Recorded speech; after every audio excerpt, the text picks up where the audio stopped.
Hey guys, welcome back to the Malabash Media Spotlight Show. Today, I'm really excited with the guest that we have. We have Kelly Desarla, and she is an actor and producer, director. I mean, she's done so many things. I'm just really excited to have her here, and she just got such a cool personality. So welcome, Kelly. Thank you so much. Thank you. I'm so excited to do this show. Thanks for letting me be a part of what you're doing.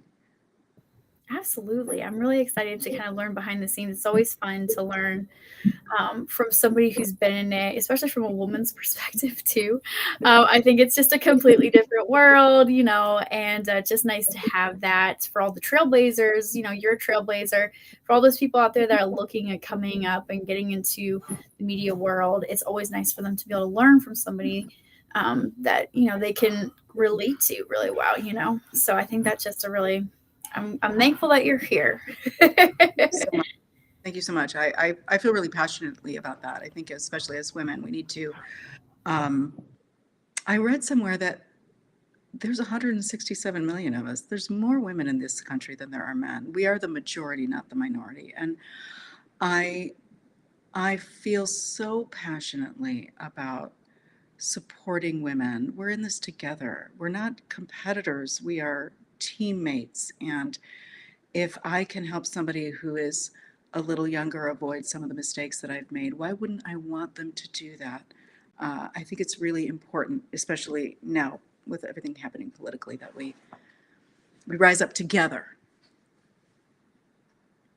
I agree with that 100%. I think that's just something that, it's a new time to push the boundaries, of what we've been told we should be, whether it's been right or not, and kind of move forward in a positive direction, creating a better life for those that are behind us, and those that are coming up behind us and our kids and things. And so I really appreciate you saying that because, yeah, women actually are the majority of the world. Shocker. Yeah. Shocker.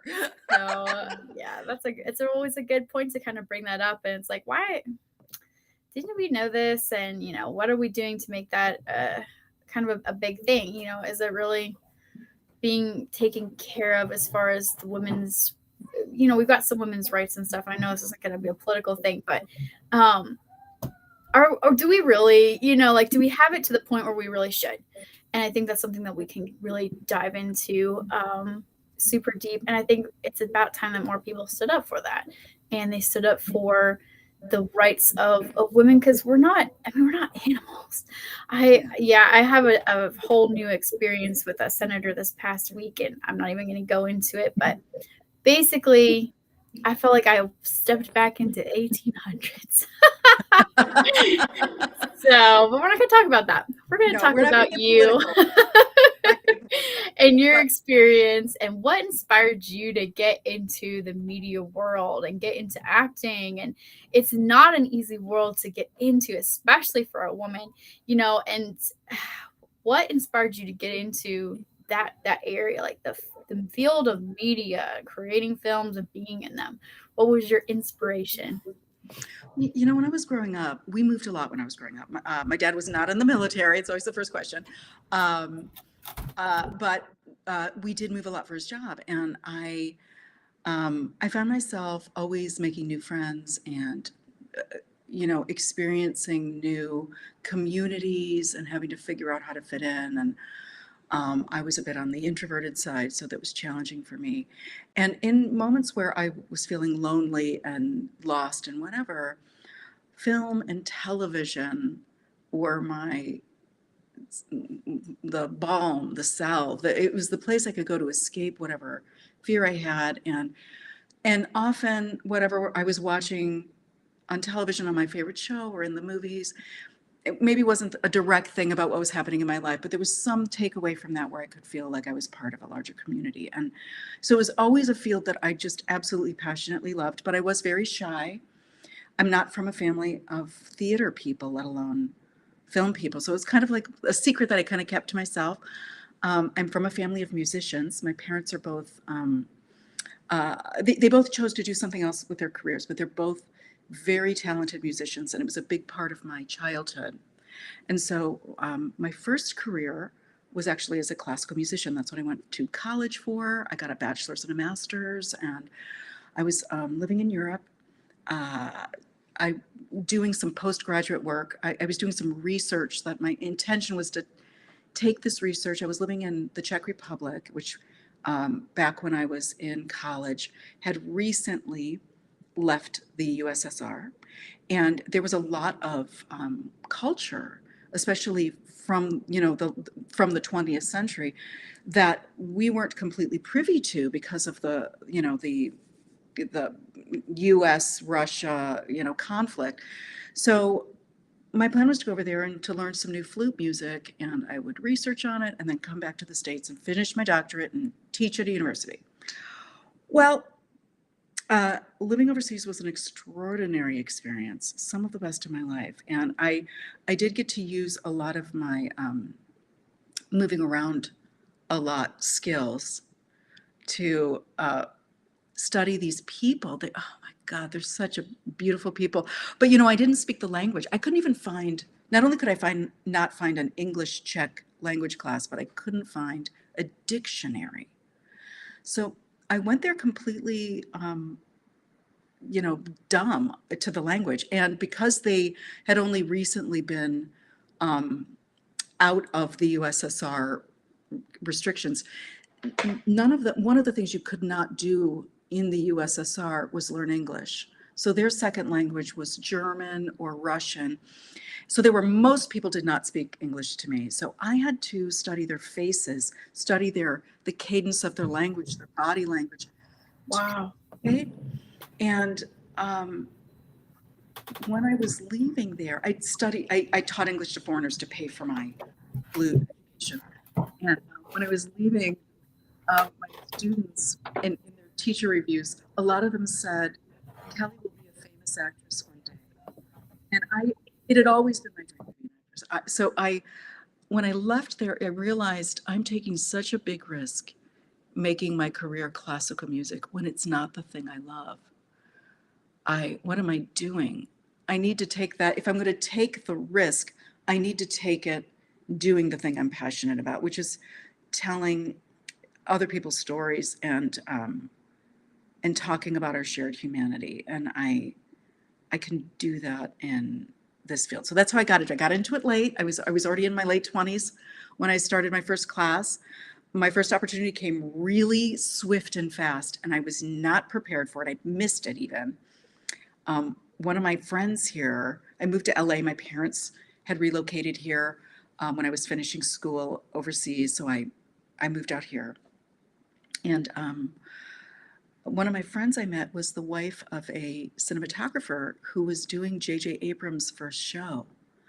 And my friend was a model in Europe and from the Czech Republic, actually. And she said, Kelly, you're going to need headshots. I was just taking my first class. I didn't even think I could have an acting career at this late age. In classical music, if you're past 22 and you're not in a symphony, you've sort of aged out of performance. You're probably going to be a teacher. So I was 27 when I moved out here. So I wasn't thinking I could do this for a living. I was just thinking maybe I would do it for myself as like a hobby. And my friend took some photos of me, and she had the negatives out on the counter, and her cinematographer husband saw them and said, oh my God, I need to get her on the show. And she shared this with me, and I didn't take it seriously. No one had ever helped me before. I thought that's a sweet thing to say. He's being supportive, but it's not going to actually happen. And sure enough, I get a call with my call time for, oh God, what was that very first show he did? Oh, I'm blanking on that. It doesn't matter.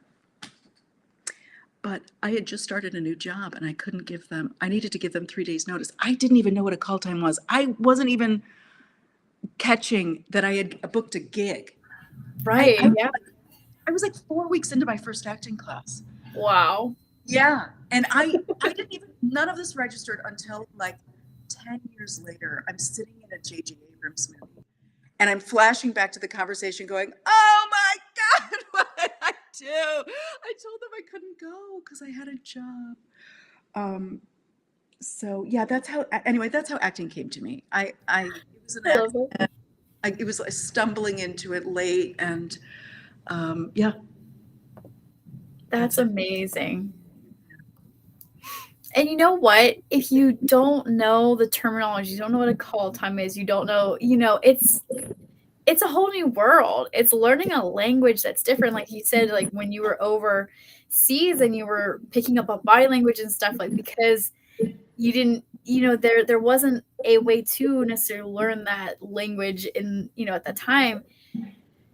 It's kind of the same with acting, and it's just like it's a whole new world to learn that, and so it's really interesting, and it's kind of, that's I love how you said that because I guarantee you there's more than one person that has experienced that. You don't know necessarily the magnitude of what you're being asked to do, and I was offered to be a background, like an extra on the L Word, right? And I was gonna do it, and I actually had somebody who was there was a situation with that, but anyways, told me not to do it, and instead of standing up for myself and being like, I'm gonna do this, I didn't do it, and now I just kick myself. I'm just like, oh my gosh, it would have been so like great to actually have just been a background person. You never know who you're gonna meet, and that is a big TV show now. It's like, oh my gosh, So yeah, I totally Yeah, we all understand have that. those moments that we miss on our Yeah, journey to discovery. But yeah, for sure. Oh, yeah. we're getting some Maccabee Griffin. How supportive. Thank you for bringing that up. Mae West was Yes. one when Thank she you, was Mac. discovered.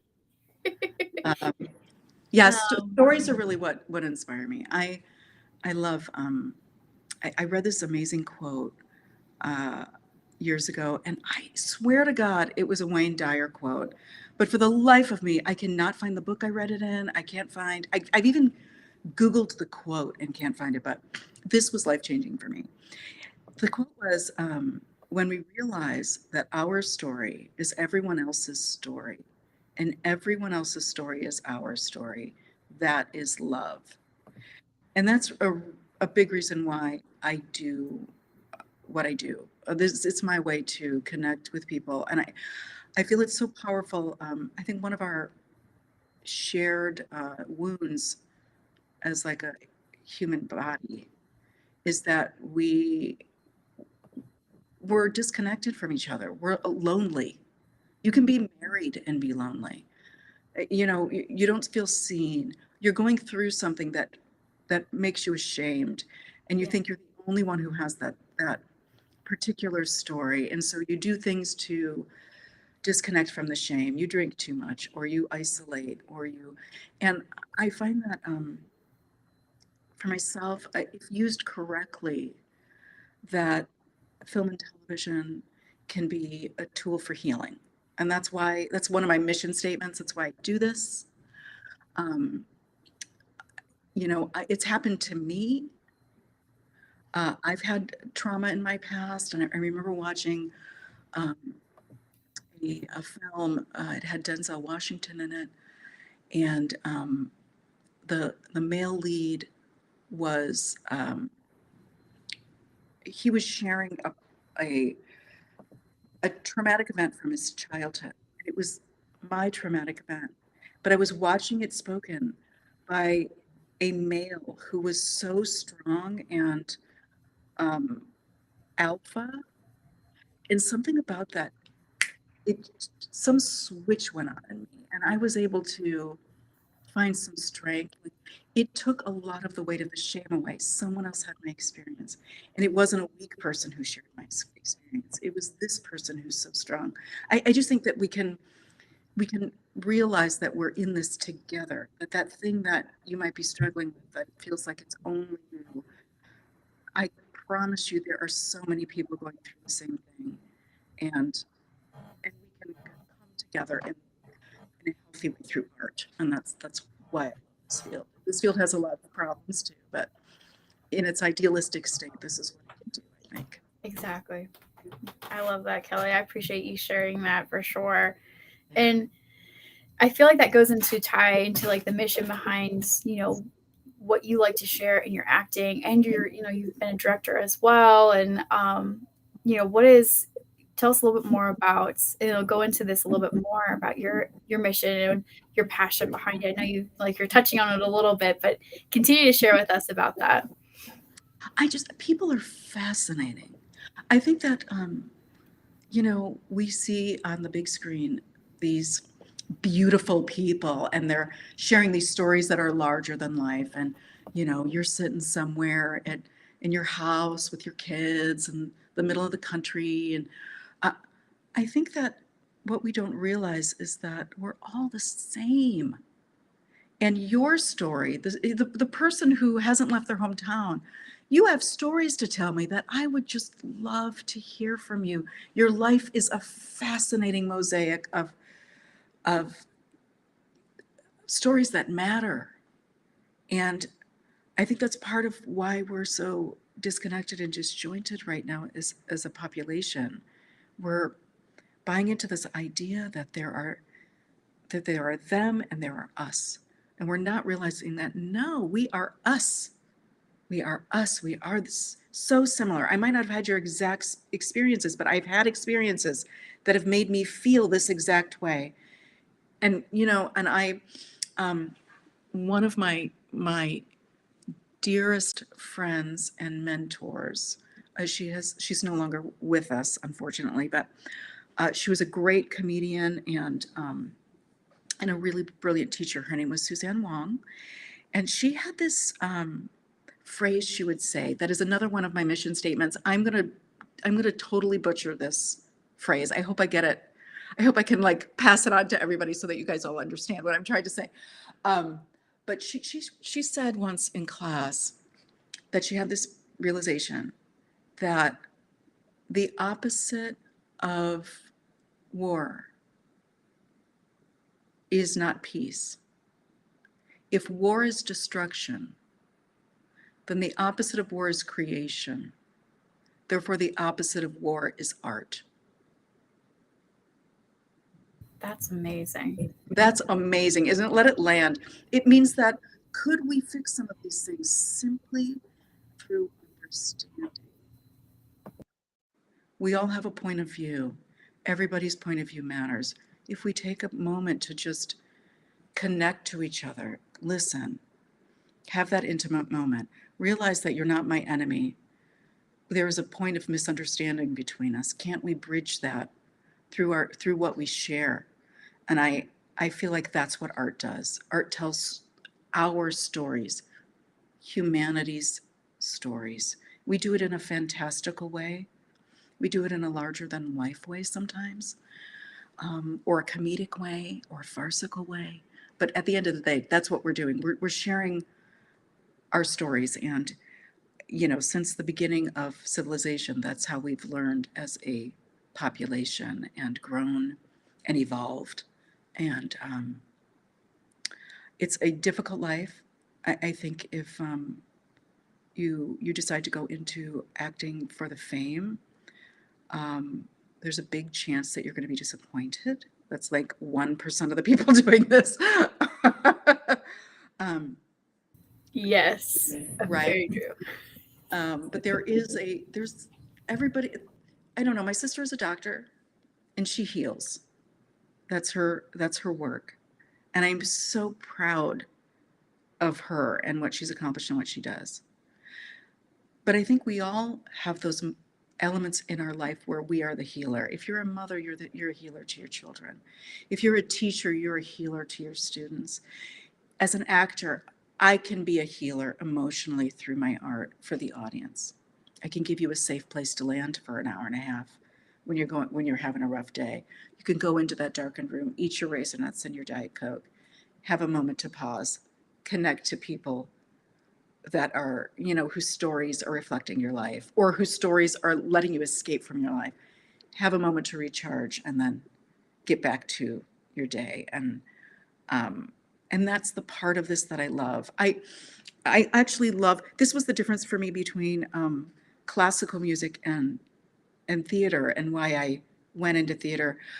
For classical music, I loved performing it. I loved the sitting in the orchestra surrounded by, is it 88 other people? And our collective sound, and making these dynamics together, and you become like this one voice from these many instruments. And I loved that experience performing it. With acting, I actually love the process of it. Even when I'm not performing, if I'm in a classroom and I'm studying with a teacher, and I'm working on a role I haven't worked on before, and I don't understand this role and it's frustrating me, that means often, for my process anyway, that there is some part of my own personality, my own humanity, that I don't want to deal with, that I don't want to acknowledge is there, that I'm conflicted with in some way. And that means I have to dive into me to find out, why do I have the judgment about this part of myself who's egotistical, or this part of myself that's a victim, or this part of myself that is a mother, or whatever is that thing. I've got to face it and deal with it in order to tell this other person's story. And that's how acting can be a tool for healing. I actually feel like wherever you are in the world, whatever your actual job is, or your life is, or whatever you're doing, take 6 months and join an acting class. It's like exercising. I think it's so healing. Even if you don't think like you have any talent, it is a coming together of people. It is so much fun. And it's a real opportunity to get to know yourself better. And as you're getting to know yourself better, you become way more compassionate to other people. You might not always understand other people, but I think you start, it works that muscle, the empathy muscle. You just start pausing a little bit so you can hear what the other person is having to say, to try to understand it instead of just attack it. Anyway, I am on my soapbox. I'm hopping off now. I'm sorry about that. No, Kelly, I love it. It just, and your voice is it's so peaceful. I think there's, there's different vibrations in people's voices, right? And how some voices just have this, like, they hit that decibel where it's very zenny, and it connects in the person's mind, where it just creates this form of peace. And it's very much, I feel like that you have very close to that, if not, that exact same voice. I know there's only a few people in the world that have that range, but it's really great getting to listen to you, because it's very peaceful. I love it. Thank you for that. I think we all think our own voice sounds terrible. I always shocked when I actually hear my voice back. Whoa, what is that? Yeah, I listened to myself a couple times, and it was funny. I was in a choir one time, and now I don't know what happened in between, but people are like, "You sing so good now." Back in the day, I guess I didn't, whatever. But the choir director, he's like, he stops everybody. He's like, "I hear this very childish voice right here," and he points almost exactly at me. I'm just like, "Do you want me to just get out? Like, if you really do, just tell me." It's like, Oh my thanks for being gosh. subtle, whatever. I hope that was, maybe he meant childlike, maybe he meant innocent. I'm sure he meant a compliment in there, and his use of the English language was just not spot on. You know what? I like to think that, for sure. That's what I think. Pure was the word he was looking for. Pure voice. Yes, exactly. I think that's, yeah. You know what, Kelly? I'm going to take that. I'm going to take it. Now, you've gotten you have a recent role that you've gotten in Disappearance of Deliverance, written by Michael Marks and directed by Stacey Alfonso.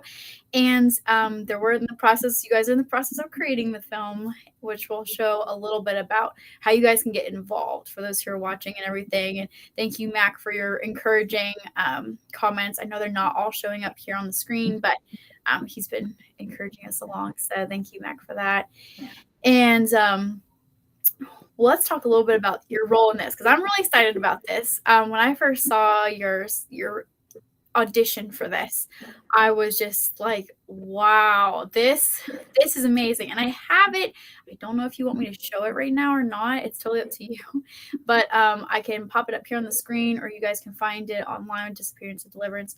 But it's absolutely stunning. She is the villain in this series, which is so different.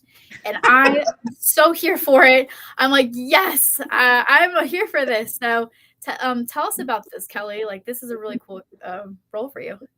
I'm really excited about this project, and Michael has been spearheading this for a few years now, and I'm so also inspired by his passion and commitment. You know, indie film is made by a lot of very passionate people who create these projects over years and years because they don't have the studio funding. So Michael wrote a script, and one of the things that I was really inspired by with this script is that everybody's part in this script is non-traditional casting. So our, you know, our victims in this script, first of all, our lead hero is an African American male, and he's the victim in the story. Your villain is the white woman, and I, as a one of the things about Hollywood that is less idealistic and more frustrating is, besides the obvious political stuff we won't talk about, but there, you get stereotyped. And so as a middle-aged white woman with freckles, the roles I get offered are never the villain role. I'm the I'm the best friend. I'm the nurse. I'm the teacher. I'm the mom. It's all these very vanilla kind of these little supporting parts to get us through the story. And when I got called in to read the part of a villain, I just was, even just the audition was a thrill. And I feel on a much larger level. So I'm very passionate about women's rights. And I obviously I would be. I am a female. As women, if we are going to want to be fully seen as equals in this country, hopefully we'll get that Equal Rights Amendment passed. We'll talk about that a little later. I think it's also important to us to break the stereotypes. We're not always the good person in the story. I think part of stereotyping women and part of our equality journey, feminist journey, if you will, is acknowledging that women can be real jerks. Women are the villains in life just as often as the men are. If we want to talk about child abuse, for example, there are just as many children out there that are beaten by their mothers as they are beaten by their fathers, or violated by their mothers as violated by their fathers. And I think we don't acknowledge this as a society. I'm very aware of some of the things that hold me back as a female in this world are also some of my superpowers. For example, if I walk into a convenience store and I want to steal a pack of gum, and I pocket that pack of gum, and the store clerk doesn't see the pack of gum go missing, but realizes someone has stolen a pack of gum, I can just walk out the front door because I'm good. I'm a female. I don't do anything violent or bad. That's what men do. And I think changing that narrative is also very important. I mean, women are human. I'm not saying women are bad. Women are usually good, just like people are usually good. But we are having a human experience, not a Madonna experience. And I can't live up to that standard. I can only live up to the human standard. So telling stories like this, where we actually get to see a woman villain, I think it's important. Also, I think it's important. There people out there that have been abused by a female, and they don't have their story shown, so they can't have that experience of feeling like there are other people in their same situation. Are they alone with that trauma somewhere? Um, not talking about it, not sharing it. They need to see it. So uh, for myself, it's exciting because those roles are just more fun to play. They're just more fun. So I'm really excited about that. I play the role of Samantha. Samantha is a kidnapper. She's unable to have children, and she is in midlife, and the chance of that is starting to wane. And she decides to take matters into her own hands and get her some kids. And there's a lady at work that she doesn't respect too much, she feels like she's not appreciating the life she has anyway. So she's going to just take those kids and live happily ever after. And then, chaos ensues. But yeah, that's the role I play. And it's going to be a really fun movie.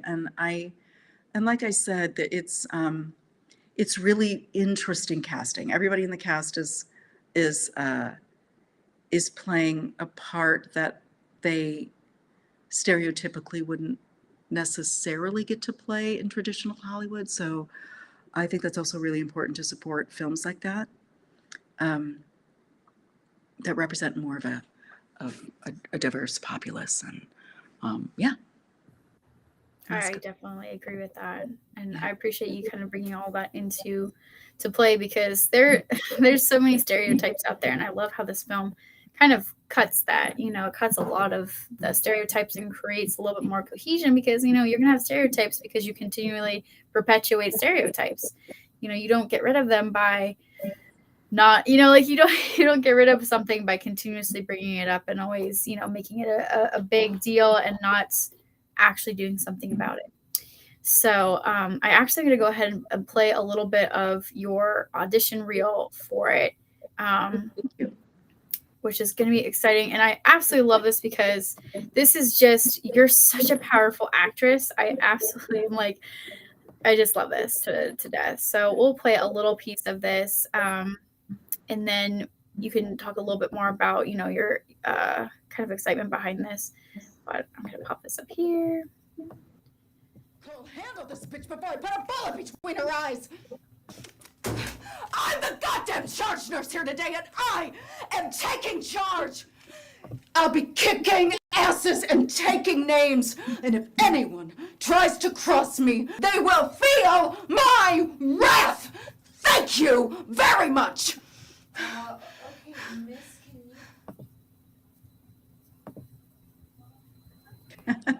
You're such a powerful actor. I absolutely love that. When I saw that within his, his reel that he did to help raise funds for the film, I was just like, oh my gosh, I have to meet this person. Like, this person's amazing. You are just so talented, and I just love it. I mean, that's a whole new level of acting, and you're there, you're in it, like you could feel it, and it just, I was blown away. I was just so excited about it. So yeah, wanted to share that. Max said something that I think is so true. Villains are the best to play. It's called free therapy. Now that I'm like seeing the audition again, I remember when I was prepping for it. Sometimes I think as people, we don't get to express our anger. Like, somebody cuts you off in traffic, and maybe if you're alone in the car, you get to, have your hissy fit. But in life, we have to always be very civilized and polite. And I think it's very therapeutic to be able to play, somebody who isn't confined to the boundaries that the rest of us are. I get to like vent my pent up rage. Very fun. Oh, thank you so much, Mac. That's so sweet. Thank you. Yeah, it's a whole new level of acting and everything. I love it. You bring a really amazing point to it. And I think one thing that my sister and I, well, actually a bunch of us had noticed, we had been doing some research, and a lot of amazing actresses, especially ones that can sing, had multiple screen credits and stuff, but didn't get credit for everything that they did. And a lot of people don't. But they didn't get credit for like really big films that they were major parts in, and they didn't get awards and things like that. And then I was doing some research and saw like somebody that did more risque films, and a girl, and there's nothing wrong with that, but you could see like all of the awards that this person got and all this, and you just like what the audience was, and it's just like, that's kind of sad, like these so many talented, amazing actors, you're one of them, and are you guys getting recognized for, just because you're women too, are you getting recognized for, and this can go for all minorities, majorities as well, are you guys getting recognized for what you're doing, or is it just, the typical stereotype? So I really appreciate the fact that this film breaks a lot of those stereotypes. So if you guys want to get involved in the disappearance of Deliverance, you can go to the GoFundMe page. Michael Marks is, yes, we want to get this film produced. Yeah. Michael Marks is the writer behind it, and he's just an adorable human being. And Stacy's absolutely amazing. She's quite the director. So definitely, guys, see what you can do to help get this off the ground. And Samantha, not your counterpart, but you have a crime helper, and his name is Glenn. Glenn Radcliffe is your Yeah, he plays Cole, my yes. hubby, my partner in crime. Partner in crime. Thank you. I couldn't think of the word at the time. Yeah. Your partner in crime is Glenn, and I'm such a power duo there. So that's really awesome, guys. Definitely check out and see if we can get that supported and growing to a film. And then let's continue to go into a little bit more about you, Kelly, and some of your career things, and what are some things that you have found that you didn't expect in acting or in the media world? It's interesting. When I was getting started in the early 2000s, Hollywood was still very much a pre-Me Too Hollywood. So, very early on, I had some offers. If I would do this for him, he would help start my career. And that part of Hollywood, I was already familiar with existing. I was old enough, because I wasn't 18 when I came out here. I was in my late 20s. I was expecting that. I think what I was not expecting, and I don't know, in fairness, I've only been in this field. I've only been in the arts. So maybe this is true for, I will absolutely let you know, Mac, if we can do some voiceover work, and if I can help you out, absolutely. I have a bunch of other projects I'm working on too. So be sure to, I'll get your information from Ash. I wasn't prepared for, I don't know how to say this delicately. There are narcissists in this field. And I think this is where I've had my pitfalls. Because a narcissist, especially if you're eager and you have like a pure idealistic bent to you, the narcissist will come in at you, and the narcissist could be the film director, could be a fellow actor, could be a casting person, could be a teacher. They're sprinkled out throughout Hollywood. And my warning to those coming up, in addition to, if somebody's telling you sleep with them for a part, you don't need to do that. Let's just say from now on, we're not doing that in Hollywood. You can find another way. There are people out here who will support you and help you out without you having to do anything to compromise your integrity. And while that might not be 100% true, we might still be transitioning into an industry that's more fair. I'm just putting it out there that it is more fair. And yeah. And I understand, Ashley, you've got a great organization that can help those people out. So maybe we can talk about that a little bit on the show too. Anyway, I've totally lost my train of thought. What were we talking about? Oh, in Hollywood, narcissists. Okay. So here's the deal. You're going to meet somebody and they're going to be like super into you. They'll make you feel so seen. They'll be so charming and so complimentary of all of the things that you've accomplished, even if minor little things. They're going to make you feel like they were major and, oh my God, I wish I could be just like you.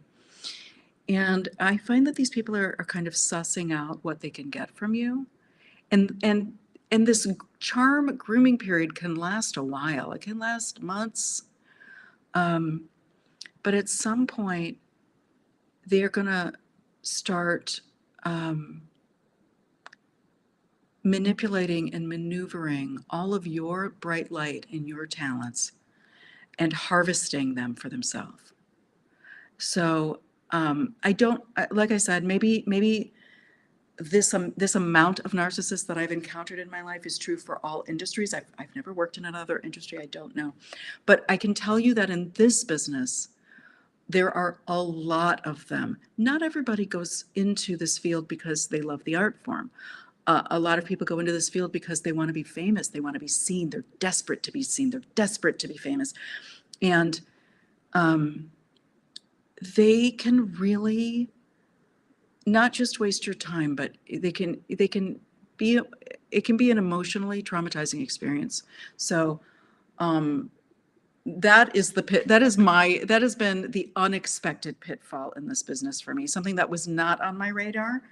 And for the younger folks just starting out or thinking about going into this field, I think the more you can feel confident in your own, I think what made me more susceptible to those people was that I felt the need, I felt like I wasn't good enough yet, but if I worked hard enough and put in my dues, I would eventually be good enough. That idea that I'm not good enough is the thing that hooks in the narcissist to you. So if the more you can just, yeah, we're all at our various phases of development in our art, but you are always enough. There is never anyone that has the magic bullet or the secret ingredient that's going to help you figure it out to land your dreams. This field is a journey. It's a long journey. It takes years and years and years. And you have to be in it for it. I'm not saying it has to. There are people that get discovered overnight. And their career starts instantly. I'm just saying to have confidence in yourself and be aware of the narcissist, because they can get in your way. They're not going to help you. They're just going to get in your way. And you need to just lovingly not accept that gift. I really appreciate you saying that, Kelly, because it's so true. I mean, narcissists is a really good way to put it. And I think this field attracts so many, and I think we get into it and we don't necessarily realize how bad it is. Because when you go to a typical job, you have your resume, you have your credentials, and that should either be the deciding factor, right? Yeah. And in this job, it's so wishy-washy, black and white. Like, it's not black and white, it's all gray. And you have a whole bunch of demand a whole bunch of supply and such little demand. I don't know what's wrong with me today. And you have those gatekeepers, and they know that if you're not willing to do it, the next person that will be willing to do it will come along, and they can just get whatever. And the whole couch favor thing and everything is just such a huge, it's so immature, it's so crap, and it's really sad of how it's out there, and how I really appreciate you saying that you don't need to do anything like that to actually get seen and heard. And a lot of times, even if you do that, you're putting yourself sometimes into an even more dangerous place, because a lot of times those people may be connected, but that's a really dangerous spot to be in too, because if you don't do, you're their puppet at that point. If you don't do anything that they want after that, they can pretty much destroy you. Or they just manipulate you. I've had friends who have made that decision, and and it doesn't always work out. You know, the person giving you that quid pro quo, would that be considered a quid pro quo? You sleep with me and I give you a career boon. I'm not sure I used that term correctly, but okay, I'm throwing it out there. The person who's the other side of that deal can renege.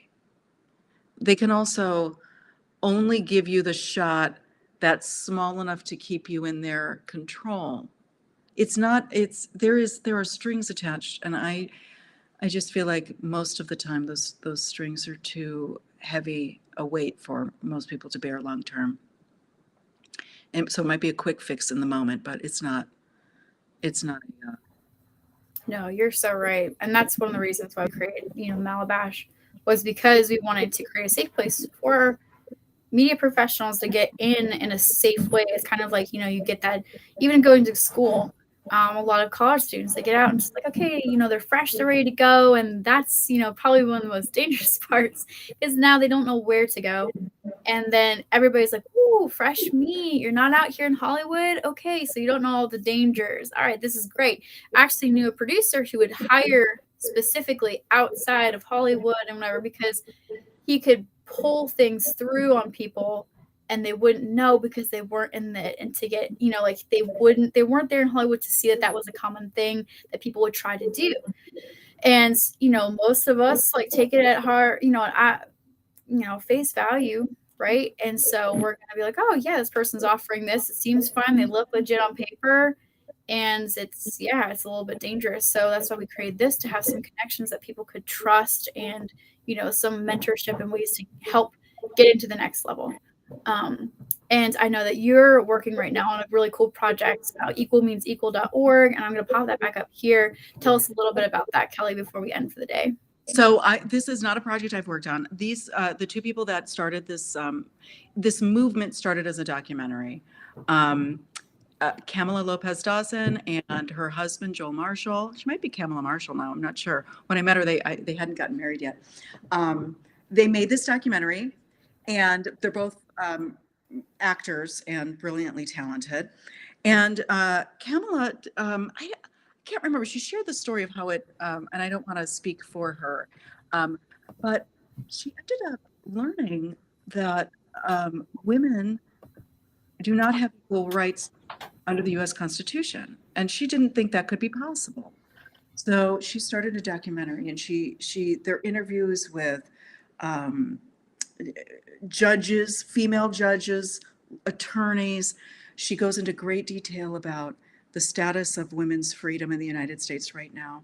There was this really stunning slide in the documentary where she shows from little bodies, like one body represents 1,000 people, one of those things. The amount of women that die every year at the hands of their domestic partner, their husband or their partner, domestic violence, versus the number of people that have died in the Iraq War from 2000 to 2015, and more women die every year than the amount of soldiers that died in that war for the entirety of the war. So they go into details about how much a woman makes per dollar versus a man, and then that's broken down racially as well. It's a really informative film. I did not know that I was not represented under the Constitution. So there was this, there was this case where a woman had sued a large department store that she worked for 25 years because they were only promoting men. They were not promoting women. And what she was making after 25 years in was significantly less. She sued them and won. they appealed. It went to the next course. She sued them and won. She sued them and won. She sued them and won. When it got to the Supreme Court, they overturned it and ruled in favor of the department store. Why? Because women are not guaranteed equal rights under the US Constitution. All men are created equal. Now, I learned in elementary school that men meant men and women. It was the way in English grammar, when you have a mixed group of people, that you talk about both groups, man as in mankind. And in the 18th century, that is what that term meant. But our Supreme Court has decided that is not what it means. That's not what the founders intended. So I grew up when they were trying to pass the ERA. I was a small child. I didn't understand it. The point is it never passed, but only we're like one state shy of it passing. And there's no, Kamala uncovered, I'm butchering this now, but she uncovered that it's not too late, that there was no expiration date, or there was some sort of loophole. So that's become her mission, is to get the ERA passed from the original, appeal in the 80s. And she's made a brilliant documentary. If you are at all interested in, if you're a female and want to educate yourself on what's going on with other women who are less supported and protected than you are, or just for yourself. That's the thing. We all think we're privileged because we're college educated and whatever. This documentary is just horrifying when you realize what you haven't realized about yourself. But also, if you're a man and you have women in your life that are important to you, you have female children, you have your partner that you love, you have sisters. Boy, we need you right now, guys. It's an important documentary, and so the website will link you to ways you can watch the documentary. Kamala's also started a movement, Equal Means Equal, and she does a lot of good works around that. And oh my God, hold on, what? On July 20th, what? Oh, let's read that. The 38th state ratified the Equal Rights Amendment. Okay, I think they need, oh, that's amazing. I think they need 39. Anyway, check out the website, educate yourself on the movement. I think it's important right now with everything that's happening with recent Supreme Court rulings. Ladies, we need to know. There's no excuse. You can't not know the truth about your own status in this country. We don't have that luxury anymore, in my opinion. And there are women that need you. No, that's so true. Yeah, we need help with that. It's very important, and it's becoming more of a pandemic than coronavirus is. I hate to relate that because it's such a trigger for so many people. But the pandemic in its 2.5 years has killed 1 point so many million people in the U.S. alone, but 10 million people die a year from domestic violence, and so it will eventually affect pretty much everybody if we don't do something about it. And so yes, stand up for women's rights and to be able to pass these laws. There's trailblazers out there that are willing to put in the time and the effort and the constant battling to do this. And so if you guys can help support them, that's absolutely amazing. So definitely go to the website here. And Kelly, thank you so much for bringing this up. It's something that's really near and dear to my heart, and I just I definitely really appreciate that. So thank you so much. And are there any last words that you have before we end for today? The only thing I'd leave, just in case that there's some person out there who's always dreamed of making a break from your life and doing something ridiculous like going into the arts,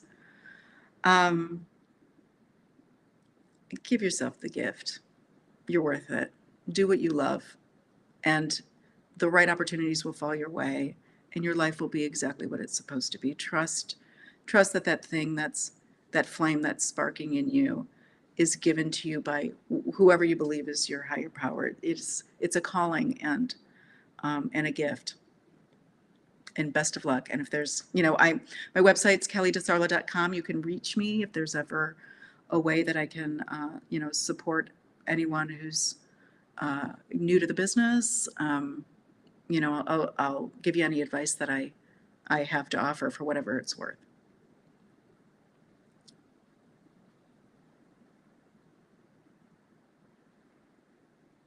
Yeah, guys, definitely go check out Kelly's website. It is a really, inspiring, and she's a fantastic human being, just so sweet, and is, there to be in your corner too. So definitely go check out everything there. Support Disappearance of Deliverance, guys. We really would like to get this film created, and Kelly is a major part in this film, so help support Kelly through this as well.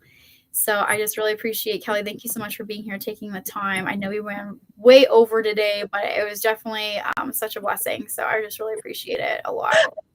Thank you for that. Sorry that I'm so talky. Love all of you. Thank you again, Ash. I appreciate it. Absolutely. And don't be sorry at all. It was so much fun. I love it. And like I said, I love listening to your voice. You should just start a podcast so we can listen to your voice. All right, everybody. Well, take care, and we'll see you back here next time on the Malibash Media Show. Bye, guys. Happy 4th. Happy 4th.